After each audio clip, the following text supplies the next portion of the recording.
Champion ট্রফিতে বাংলাদেশ কেমন খেলবে এটা নিয়ে অনেক সাবেক ক্রিকেটার কথা বলেছে। ইন্ডিয়া, পাকিস্তান, আপনার হচ্ছে অস্ট্রেলিয়া, ইংল্যান্ড, বাংলাদেশের সাবেক ক্রিকেটাররা। তো এবার যে সাবেক ক্রিকেটার, বিশ্ব সেরা একজন সাবেক ক্রিকেটার ডিভিলিয়ার্স, এই মানুষটা বাংলাদেশ সম্পর্কে অনেক অনেক কথা বলেছে তার নিজের ইউটিউব চ্যানেলে। সে বাংলাদেশের খেলাটাকে খুব ভালোবাসে, এমনকি বাংলাদেশের অনেক প্লেয়ারকে সে ভালোবাসে, তাদের খেলাও পছন্দ করে। কিন্তু অনেক কথাই বলেছে।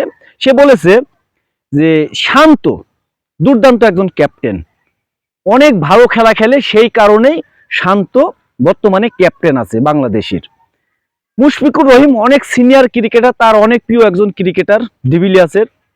তাসকিন সের একজন বোলার, নাহিদ রানা ভালো বল করছে, মুস্তাফিজুর, মানে সব মিলিয়ে একটা খুব ভালো একটা কথা বলেছে। কিন্তু আমাদের মাহমুদুল্লাহ রিয়াদকে অনেক ভালোবাসে তিনি, বা মাহমুদুল্লাহ রিয়াদের খেলা দেখতে ডিভিলিয়ার্সের খুব ভালো লাগে, এনজয় করে বিষয়টা, মানে খেলাটা খুবই এনজয় করে মাহমুদুল্লাহ রিয়াদের। তো চ্যাম্পিয়ন ট্রফিতে বাংলাদেশ কেমন করবে সে বিষয় নিয়েও কথা বলেছে। বাংলাদেশ সম্পর্কে সে যেসব কথা বলেছে, হয়তো বা বাংলাদেশের যারা সাপোর্ট করে তাদের খারাপ লাগবে, কিন্তু বাস্তবতা যেটা বলে, যারা যেসব সাবেক ক্রিকেটাররা ধারণা করেছে সেই সবই উনি বলেছে যে বাংলাদেশ দলটা ভালো, বাংলাদেশ দলটা সত্যি ভালো, কিন্তু চ্যাম্পিয়ন ট্রফিতে তারা এমন কিছু করে দেখাতে পারবে না, ইন্ডিয়ার সাথে আপনি বলেন পুরো চ্যাম্পিয়ন ট্রফিতে 3টা ম্যাচ আছে বাংলাদেশের প্রথম রাউন্ডে, এই 3টা ম্যাচ বাংলাদেশ জিততে পারবে না। তো এই যে একটা সাবেক ক্রিকেটাররা বাংলাদেশ সম্পর্কে যেটা বলছে, অনেক ক্রিকেটার বলছে, বললাম না অনেক ক্রিকেটার বলেছে, কিন্তু ডিভিলিয়ার্স যেটা বলেছে যে আরো বাংলাদেশের দর্শকের কাছে ক্ষমা চেয়েছে যে আমার এই কথায় আপনারা হয়তো বা রাগ করতে পারেন, মন খারাপ করতে পারেন, আমাকে অন্যরকম ভাবতে পারেন, কিন্তু আসলে আমার কিছু করার নেই। বাংলাদেশ দলটা, যেসব আরো যে 7টা দল আছে, এই দলের কাছে বাংলাদেশ আসলে কিছুই না। বাংলাদেশ ক্রিকেট খেলা ভালো খেলে, বা অনেক প্লেয়ার এখানে ভালো যোগ্যমানের প্লেয়ার আছে, সিনিয়র প্লেয়ার আছে, কিন্তু বাংলাদেশ চ্যাম্পিয়ন ট্রফিতে কিছু করতে পারবে না। যেমন ইন্ডিয়ার সাথে খেলা, ইন্ডিয়ার ধারের কাছেও বাংলাদেশ নাই।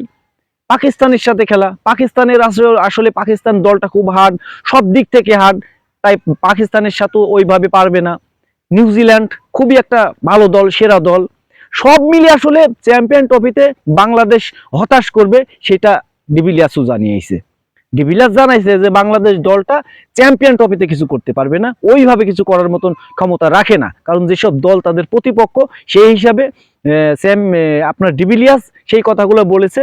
এখন অনেকেরই অনেক রাগ হতে পারে, অভিযোগ হতে পারে যে বাংলাদেশ সম্পর্কে আসলে, তারপরেও একটা বলা যায় যে বাংলাদেশ দল, আপনার যে কটা দল আছে সেই কটা দলের ভিতরে বাংলাদেশ দলটা কত শক্তিশালী আমরা নিজেরাও জানি। ইন্ডিয়ার সাথে সম্ভব না ভাই, ইন্ডিয়ার সাথে মানে কিছু করতে হলে বা জিততে হলে অসম্ভব কিছু করতে হবে। পাকিস্তানের সাথেও সেম, নিউজিল্যান্ডের সাথেও সেম করতে হবে। তো 3টা দলের সাথে যে খেলা বাংলাদেশের, আমরা নিজেরাও জানি বাংলাদেশ এখানে আহামরি কিছু করতে পারবে না। কোনো দুর্ঘটনা না হলে বাংলাদেশ এখানে চ্যাম্পিয়ন ট্রফিতে কিছু করা সম্ভব না, সেটা ডিভিলিয়ার্স নিজেই জানিয়েছে নিজের ইউটিউব চ্যানেলে।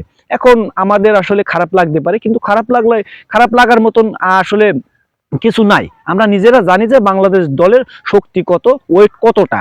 ইন্ডিয়ার সাথে, নিউজিল্যান্ডের সাথে, পাকিস্তানের সাথে বাংলাদেশ দল এর আগেও খেলা খেলেছে।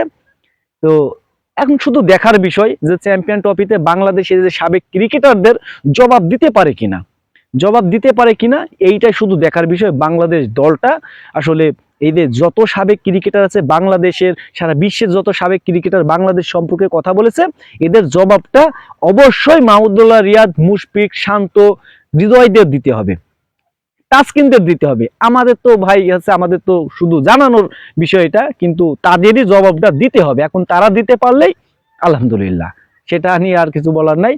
তারা কেমন খেলা খেলে 20 তারিখের ম্যাচটা দেখলেই আমরা বুঝতে পারবো যে বাংলাদেশ চ্যাম্পিয়ন ট্রফিতে কি করতে পারে। এখন এইটাই বিষয়, দেখার বিষয়। 20 তারিখ পর্যন্ত আমাদের অপেক্ষা করতে হবে কি করে বাংলাদেশ।